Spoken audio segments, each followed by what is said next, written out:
Welcome to Shadow Tales Archive. Tonight's story is titled, The Vessel in the Walls. Let the shadows speak. Part 1. The Last of the Halters. I didn't go back to Bellwether Hollow to feel nostalgic. I went because my uncle was dying and no one else would claim a body. They said he was losing his mind, that he screamed at the walls, that he threw all the mirrors out into the woods and boarded up the attic from the inside, that his neighbors hadn't seen him in months, except once when he wandered into a gas station barefoot, muttering about something in the mortar. That was enough to get the state involved, and that was enough to get me on a plane. My name's Grace Halter. I'm a hospice nurse by trade, a realist by nature, and an atheist by experience. I believe in tumors, not ghosts. In psychosis, not demons. In trauma, not curses. That belief system held steady until I stepped foot into that goddamn house. It was a colonial brick two-story just outside the edge of Bellwether, Oregon. Red clay bricks blackened with age and moss. The chimney leaned like it was ashamed. Windows fogged from the inside. A porch swing creaked in windless air. My uncle, Thomas Halter, had lived there for 42 years. The key was under a garden gnome. The door groaned open like a throat clearing itself before speaking. The first thing I noticed was the cold. Not just its Oregon and its October cold. I mean wrong cold. Like the walls were sweating out something older than mildew. The second thing was the silence. There were no clocks ticking, no floor creaks, no hum of fridge. Just a dead hush, as if the house was holding its breath.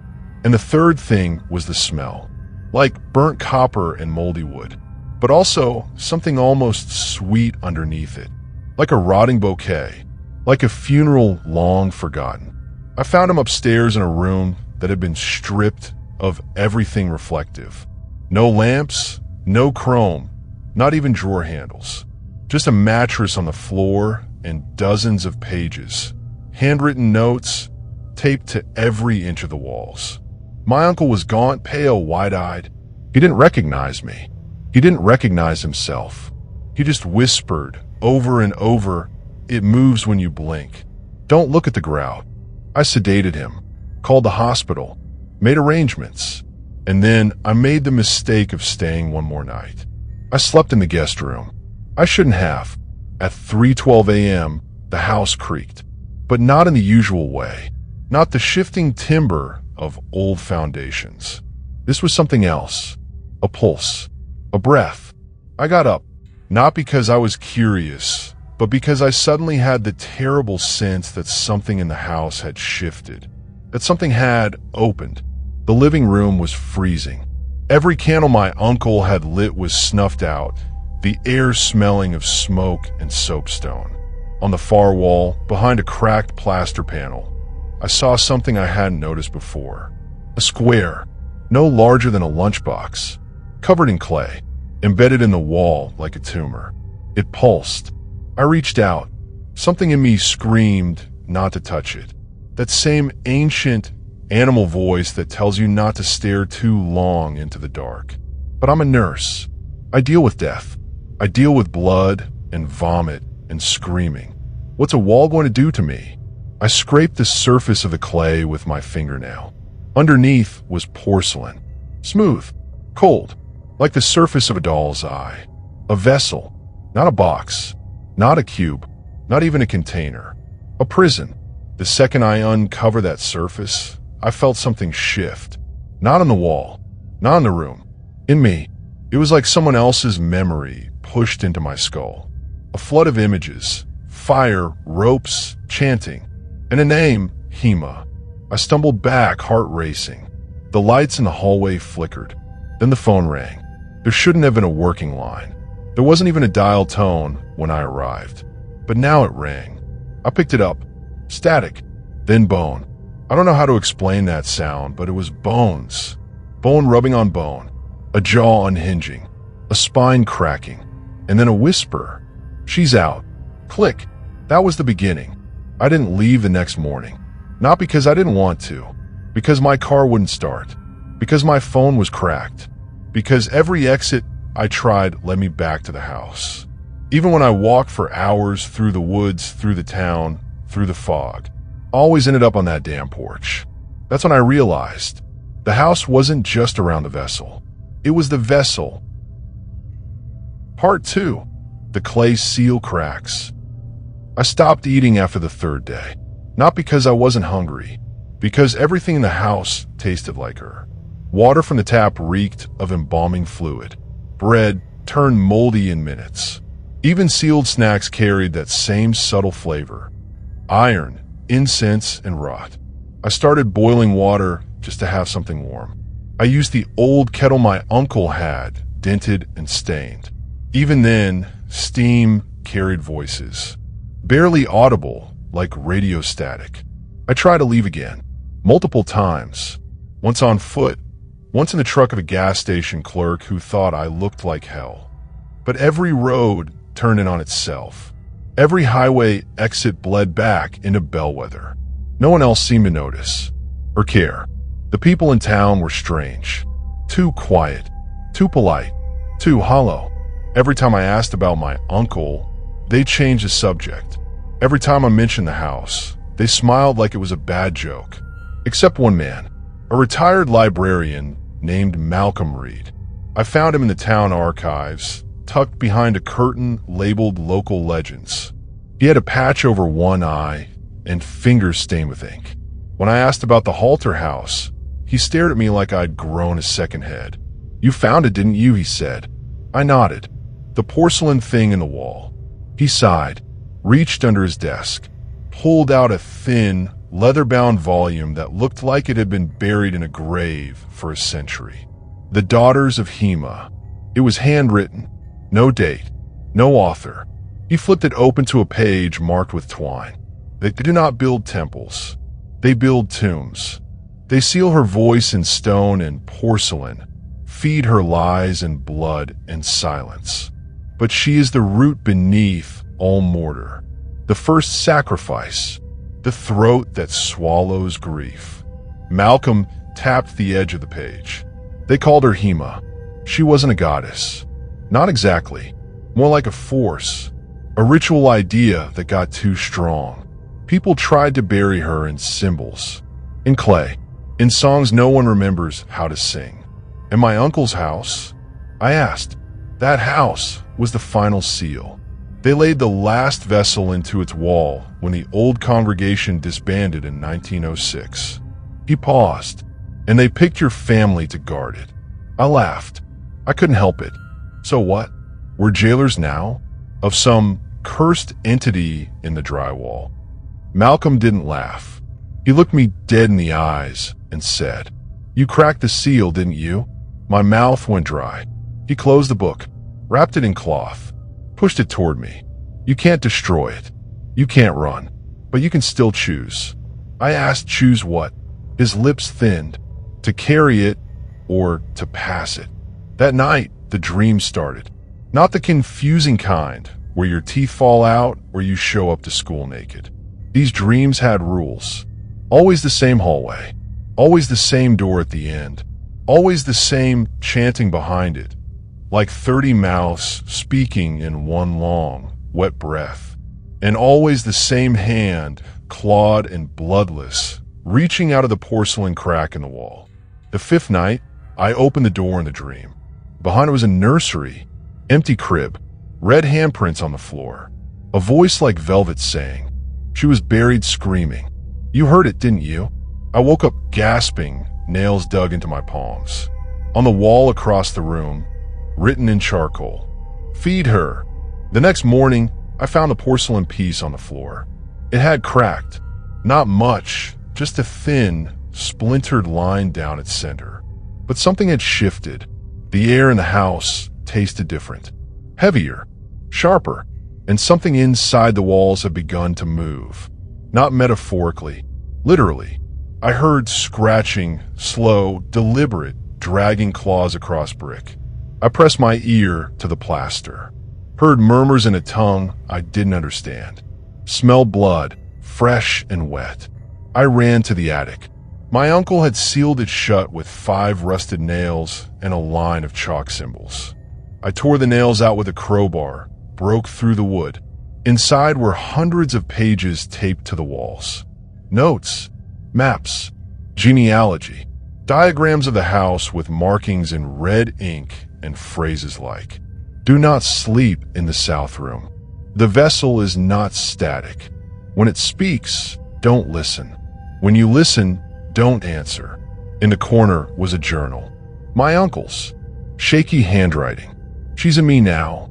Not all the time. Not fully. But I feel her thoughts like heat behind my eyes. She wants to be remembered. That's what the vessel does. It's not a prison. It's a story. The more you believe, the more space she gets. I almost told Grace everything, but she wouldn't believe me.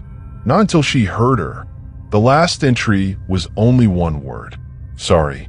And then I heard the phone ring. Again. Same number. Same silence. Only this time, there was breathing. And then a voice I hadn't heard since I was 9 years old. My mother's. "Grace, you shouldn't have come back here." Click. Part 3. The story that spreads. I stopped trusting my own thoughts after the 6th night. It wasn't sudden. It started small, misremembered conversations, strange flashes of memory I knew didn't belong to me. A voice in my head narrating things just a beat before I did them.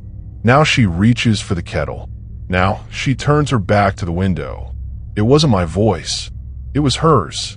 And she was learning me, like fingers tracing a new skin. I went back to Malcolm. He looked worse than before, like he hadn't slept in days. His hands trembled when he lit his pipe. "You shouldn't still be in that house," he said, staring at the table. Not me. "She's not just in the walls anymore," I told him. "She's in me." He didn't look surprised. "I warned you. The vessel spreads when seen. The mind is its second home." He pulled out another book. This one looked older, more decayed. He opened to a section titled Cognitive Possession and Sympathetic Memory. The host remembers what the vessel forgets. To carry Hema is to house the grief of generations.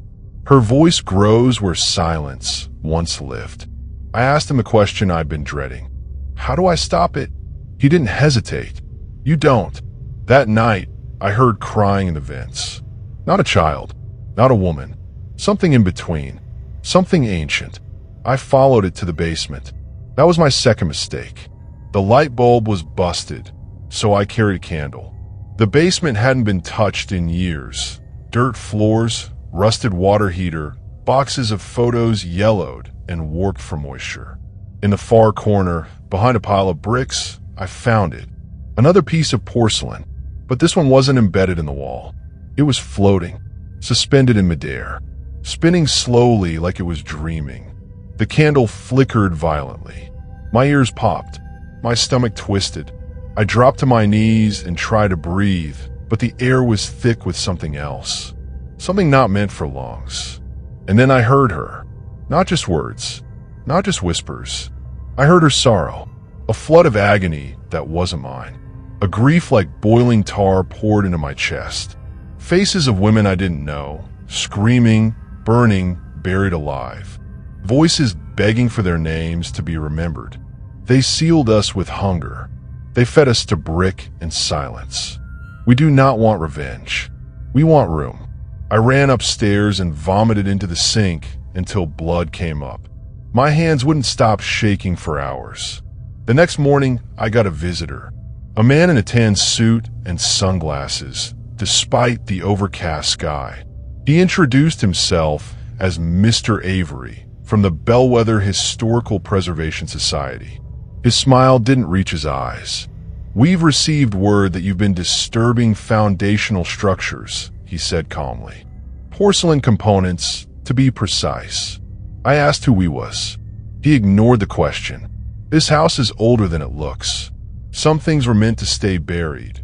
Miss Halter, are you part of the cult?" I asked. He smiled. "Cult is such a strong word. We prefer custodians." Before he left, he handed me a card. Blank, except for a symbol burned into it. A stylized eye, cracked down the center. That night, the dreams returned. But this time, they weren't dreams. I woke up with blood under my fingernails and dirt on my feet. The porcelain crack in the wall had widened. The wallpaper around it peeled like burnt skin, and there were fingertips pressed against the inside. I called the hospital to check on my uncle. He died, not peacefully, not even quietly. According to the nurse, his final words were a scream. "Don't let her remember." They cremated him the next day. When I received his ashes, the urn was warm. I began seeing things in mirrors. Not always faces, sometimes just gestures. A tilt of the head that didn't match mine. A blink that came out of sync. Once, a hand raised to touch the glass while mine stayed still. I broke every mirror in the house. Boarded up reflective surfaces. Removed my phone screen protector. Stopped using the bathroom at night. But it didn't stop her, because she was in the walls. And the walls were everywhere. The final straw came when my laptop turned on by itself. It opened to a blank document. Then, slowly, keystroke by keystroke, words began to appear. Grace Halter, nurse, daughter of disbelief, carrier. The vessel is not the porcelain. The vessel is the story. And that's when it hit me. She doesn't need to be released to live. She just needs to be remembered. She spreads through belief, through narrative, through retelling.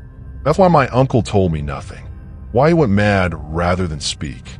And that's why I'm telling you now. Because now that you've heard my story, you're part of it. Part 4. The Inheritance of Grief. The next morning, the mailbox was overflowing. I hadn't signed up for anything. No subscriptions. No newsletters. But there they were, 33 identical manila envelopes. No stamps. No return address.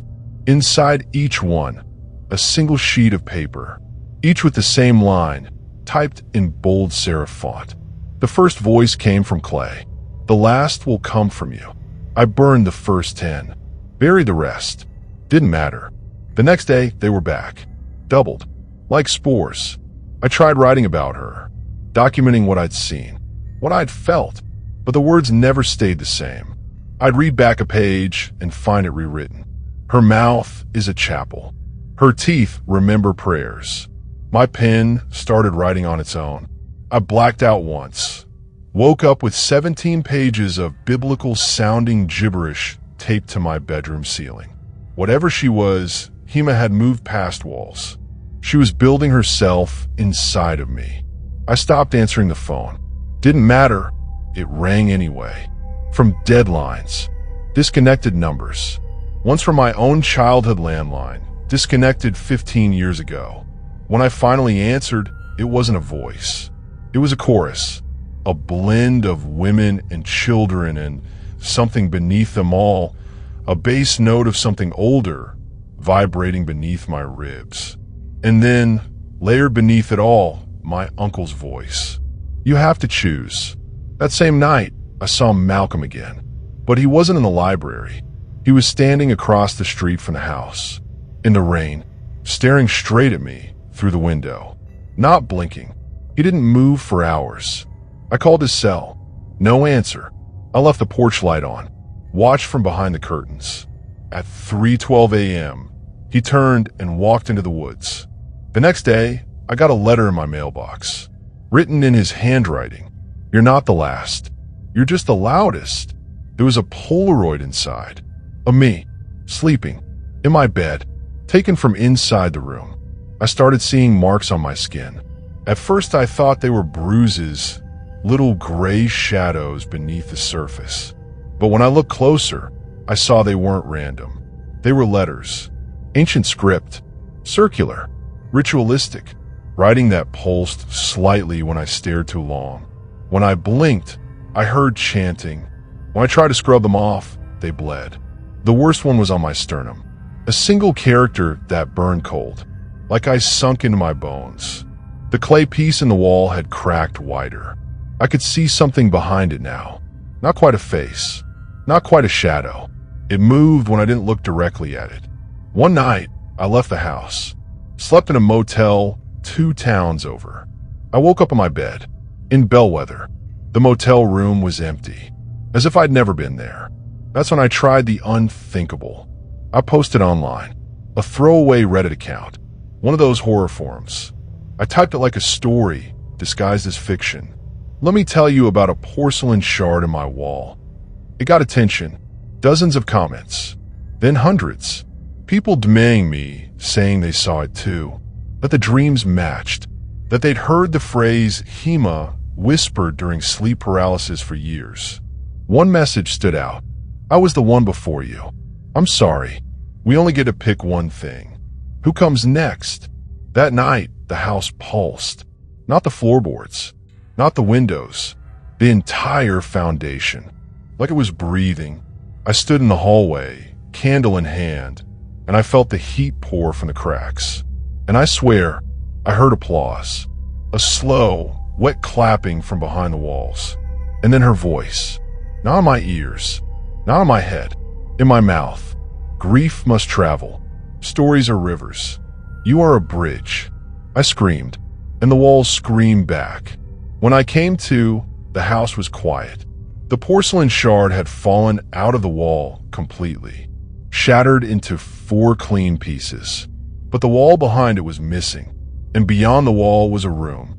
A perfect cube, smooth black stone, no windows, one chair in the center, and in the chair a woman, mouth sewn shut, eyes sealed with wax, but alive. Her hands moved, slowly, deliberately. She wrote a word into the soot on the floor.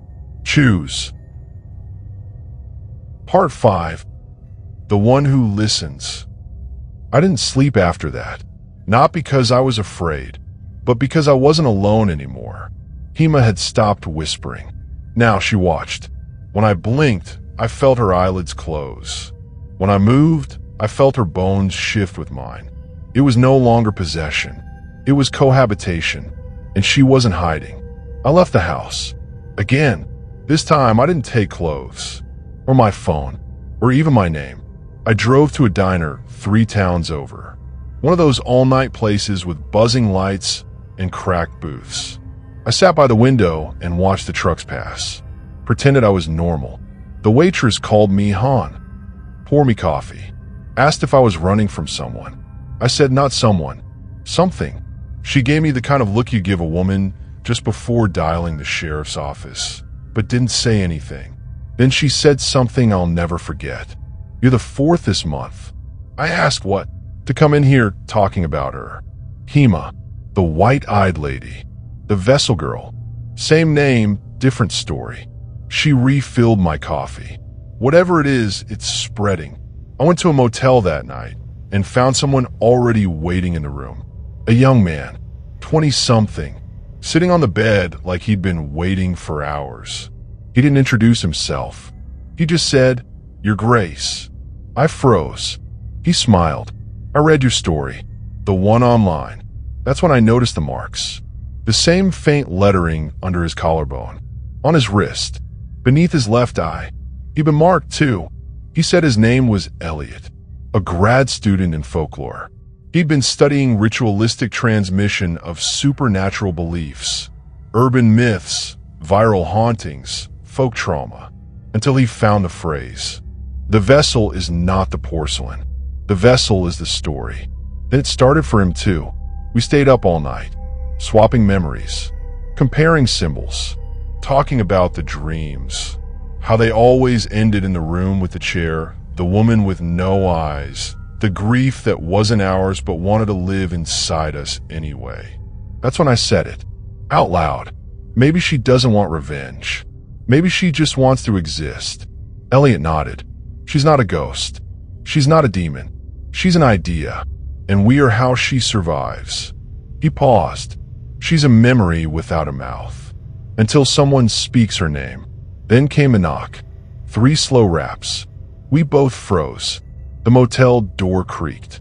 And then we heard it, dragging fabric, like something wet being pulled across carpet. And then a voice, a child voice, speaking from the other side. Grace, it's your turn now. Elliot moved to block the door. I grabbed the Motel Gideon Bible off the drawer and flipped it open. The pages were blank. Every single one, except the last. This vessel has reached capacity. A new one must be chosen. We didn't sleep. In the morning, Elliot was gone. His phone still in the room. His bag untouched, but scratched into the mirror in backwards letters. I chose silence. That night, I drove back to the Halter house. I wasn't running anymore. The house didn't creak when I stepped inside. It sighed, welcoming me, or bracing for what came next. I went straight to the cube room. The wall was gone now completely. The black chamber inside had changed. Grown. The woman in the chair was standing now, wax dripping from her empty sockets, lips trembling though still sealed. She held out her hand. There was no threat, no scream, no violence, just a gesture, an offering. In her palm, a sliver of white porcelain, still warm, still pulsing. She pressed it into my hand. The moment I touched it, I saw everything. Not metaphorically, literally. The origin. The women buried alive in stone caverns centuries ago. Silence for knowing too much. Branded heretics. Midwives. Healers. Mothers. Their voices had no tombstone, so they became the tomb. Their grief solidified into clay, into bone, into memory, and then into me. I woke up in the chair. The room was empty. No woman. No whispers. Just a cube in my lap, and a letter taped to the floor. This is your burden now. You must carry her until you find another. Not someone weak. Not someone cruel. Someone who will listen. That was last week. Now I'm here, telling you. Not because I want to hurt you. Not because I want to be free. But because I have to choose. And you? You've already listened this far. So ask yourself, did you feel her breath when the room went quiet? Did your eyes sting at the name? Did the shadows around you move just now? Then you already know the answer. You've seen the vessel. You've heard her voice. And now, she remembers you. Part 6. Through the Cracks. 3 days after I told Elliot's story online, I got the first message. It was from a girl in Montana, 15 years old. Said she'd listened to the post before bed. Just background noise while studying. The next day, her bathroom mirror shattered. She hadn't touched it. No one was home. She heard humming, low and wordless, from the pipes. And when she looked in the reflection of her phone screen, she saw something behind her. A woman, mouth sewn shut, eyes covered in wax. By the end of the week, I had over 70 messages. A nurse in Detroit dreamed of clay hands pulling her into a sinkhole. A college student in Berlin had a panic attack during a lecture after hearing her professor quote a line from the Vessel Post, verbatim, without explanation. A teacher in Brazil reported her entire classroom drawing the same symbol during free time. A stylized eye cracked down the center. None of these people knew each other. None had spoken. All of them had heard the story. Hema was leaking. It wasn't just people either. Digital files began to warp. Audio clips glitched with low whispers. PDFs corrupted with strange scripts. Photos developed faces that hadn't been there before, always in the background. Always watching. Worse yet, some of them started dreaming of me. Of Grace Halter. Of my voice. Telling their stories back to them. Like I was just a vessel too. I tried to delete the post. It wouldn't let me.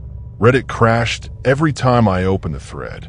While logged into my backup email, the post had duplicated itself under a different account, one I never made. When I tried to submit a takedown request, the form came back blank, except one line at the bottom. You chose to speak. You chose to open. Then came a first death. Not mine. A boy named Tyler, 17, Kansas City. His older brother sent me the police report. Tyler had been obsessed with the Vessel Girl after hearing the story on a podcast. Started carving symbols into his desk, into his skin. They found him curled in the bathtub. No signs of trauma, except His mouth had been sewn shut, not with thread, with hair. I tried to stop it, tried to retract everything. I even spoke with a local priest. Not like Father Matthias in the old story. This guy was blunt, skeptical, and irritated I'd even brought it up. Until I showed him the cube. He didn't touch it, just stared. And then he whispered, "She's not evil. She's just loud." He reached into his coat, pulled out a lighter, and tried to burn the page I brought him. It didn't catch. The paper wouldn't blacken. The ink wouldn't blur. He dropped it, backed away. His lips moved like he was praying, but no sound came out. And when he opened his mouth to scream, his tongue was gone. I stayed off the internet after that. Didn't matter. Hema was there too. In autocorrect suggestions. In subtitles on videos I'd never watched. Once, her name appeared burned into toast. I'm not joking. She was cultural malware. Not content with hosts, she wanted audiences. Because grief, after all, is a performance. And she was ready to take center stage. That's when I saw Elliot again. Not in person, on TV. He was being interviewed on a local news segment about dangerous online trends. His eyes were sunken, his voice soft. He denied everything, said it was just a story. But in the corner of the frame behind him, I saw the mirror. And in the mirror, I saw her. That night, I decided to return to the house. The Halter house hadn't changed, but it felt different. The air was warmer now, more welcoming. The living room was covered in candlelight. Someone had been maintaining the space. The black cube room was still open, but the woman inside was gone. In her place, a mirror, and on it, in soot-fingered handwriting, "You told the story. Now tell the rest." So here I am, typing this in the dark, candle burning low, wind howling against the broken window. I don't know who you are, where you are, why you're still reading. But you should know, I didn't mean to choose you. I try to hold her in. I try to contain her. But stories don't like to be caged. And grief? Grief wants witnesses. So if you wake tonight with a buzzing in your ears, don't answer the phone. If you hear whispering in your bathroom pipes, don't listen. If someone knocks at your door 3 times, don't open it. And whatever you do, don't say her name out loud. Because if you do, she'll know you're ready. And the cracks, they'll start to open wider. Part 7. The Witness Spiral. It wasn't about belief. That's what I finally understood. It didn't matter whether you thought the story was fake, exaggerated, metaphorical, even stupid. It only mattered that you heard it, that you let it in. That's why people who joked about it still dreamed. Why skeptics still bled when they touched the porcelain.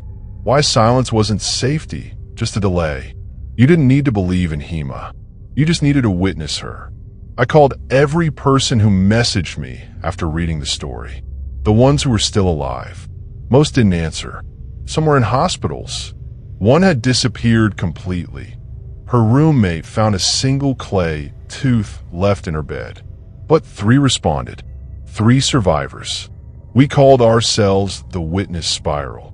There was Elliot, still alive somehow, despite his silence. He communicated in notes now.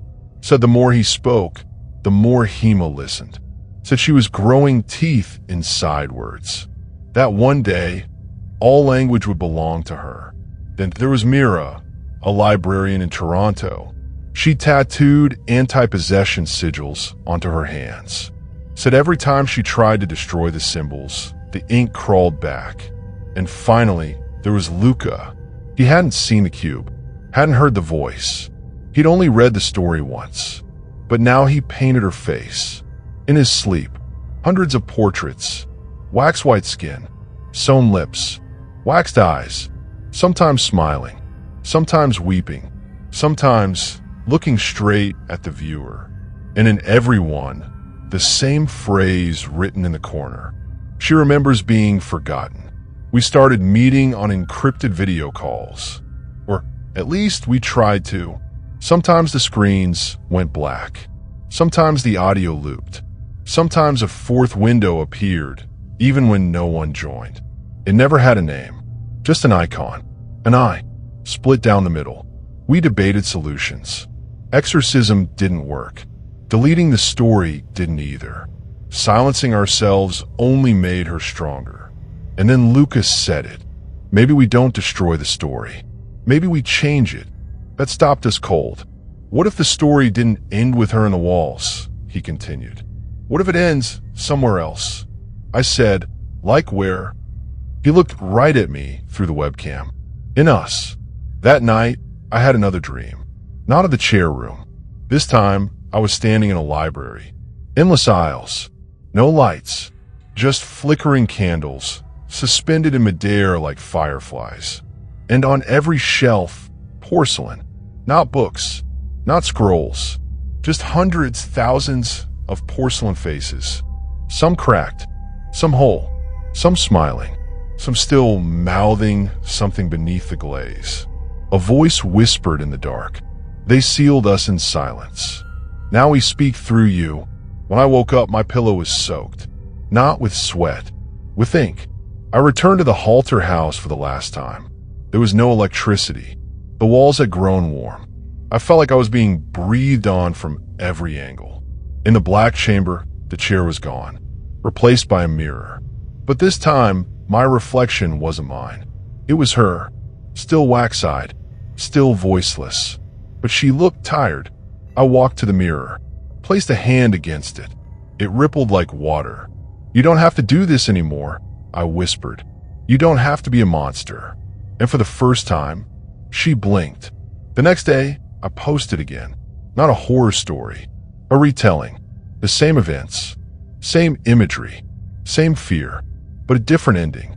I told them about the room of faces, about the woman blinking, about how she no longer wanted to feed on fear, but to be understood. It went viral. People wrote poems, songs, some sculpted replicas of the cube, but called it art. One teacher created a lesson plan around Hema as a metaphor for historical silencing. And with every new piece, the porcelain cracked a little more, but not in destruction, in release. Mira said her symbols stopped crawling. Lucas stopped painting. Elliot spoke again. And me? I started sleeping through the night. No dreams, no voices, just silence, real silence. But here's the truth. She's not gone. She's never gone. She's just changed. Now she's not on the walls. She's in stories, in lessons, in retellings that don't end in screams, but in memory. And that was the only way out. So now you know why I'm telling you this. Not to scare you, not to curse you, but because you've already heard the other version. And I want you to know there's another way. You don't have to carry her in silence. You don't have to fear the cube. You just have to tell the story differently. Give her a name. Give her a voice. Give her a future. But if tonight you hear a knock, 3 soft taps, and a hum like candlelight, you can choose. Open the door, or rewrite the ending. Part 8. The Archive Remembers. I didn't expect it to work. The new version of the story. The softened edge. The reframed ending. I thought maybe, just maybe, it would keep her quiet for a while. But I was wrong. Because she wasn't quiet. She was just listening. The responses flooded in. Not fear. Not panic. But recognition. People wrote to me about dreams. Not nightmares, but memories. Of women they'd never met. Names they couldn't pronounce. Of basements filled with clay faces whispering old songs. One man said he wept for hours after finishing the story and didn't know why. A child drew a picture of the lady in the candle wall and gave it to her grandmother, who fainted when she saw it. And across all the messages, one phrase repeated again and again. I feel like I've always known her. I contacted Mira, Luca, Elliot. We agreed it was time to do something bigger. Not just another post. Something that lived. Something that spoke. So we made the recording. We didn't call it a podcast. We didn't dress it up as fiction. We called it what it was. A testimony. Just 38 minutes long. No music. No sound effects. Just my voice telling the story from the beginning, but without the fear. Just truth, just grief. And at the end, one final line. She doesn't want to hurt you. She just wants to be remembered. We uploaded it to every platform, and it spread, not viral, but organic, like roots, shared in group chats, whispered about on forums, analyzed in classrooms, translated into French, Tagalog, Farsi, even played in a church sermon once. Not as a warning, but as a revelation. Then the archive found me. Not the police, not the press. Shadowed Tales Archive. They sent a single email. We heard you, and we're ready to let others hear too. They didn't ask for rights, didn't ask for changes, just asked if I wanted it told the way I meant it to be told. So here we are. If you're listening now, if you've made it this far, then she's already found you. But not like before. She's not in your walls, not in your phone, not in your mirror. She's in your understanding. And that's the only place she's ever wanted to be. I don't live in the Halter house anymore. Someone else does. Not to guard it, not to trap it, to remember it. They host a group now, every other Sunday. People who've read the story, seen the signs, heard the breath behind the silence. They don't call it a support group. They call it the Candle Choir. They don't pray. They listen. And when they leave, they don't say goodbye. They say, she is known. As for me, I still write. Not horror, memory, stories about forgotten women, erased languages, broken altars, songs without sheet music. I don't always say Hima's name. I don't need to, because when I speak of silence, she answers. You're probably wondering what all this means for you. After all, you've heard it. You've seen it. You've carried it in your mind longer than you realize. Maybe you'll feel a chill tonight. Maybe the power will flicker once. Maybe you'll dream of porcelain. But that doesn't mean you're cursed. It means you're a witness. And now, maybe a storyteller. Because the only thing stronger than fear is the act of telling anyway. So share it. Not to scare someone. To free someone. To open the wall just enough for light to get in. Tell them the story. In your own words. In your own voice. Change the ending if you want. But whatever you do, don't forget her, because the archive remembers. And now, so do you. And that was tonight's tale from the Shadowed Tales Archive. If it left a mark on your mind, if the silence feels heavier now, then the story did what it was meant to do. Don't forget to like, subscribe, and share the darkness. New stories are always on their way. Until then, keep the lights low and the doors locked.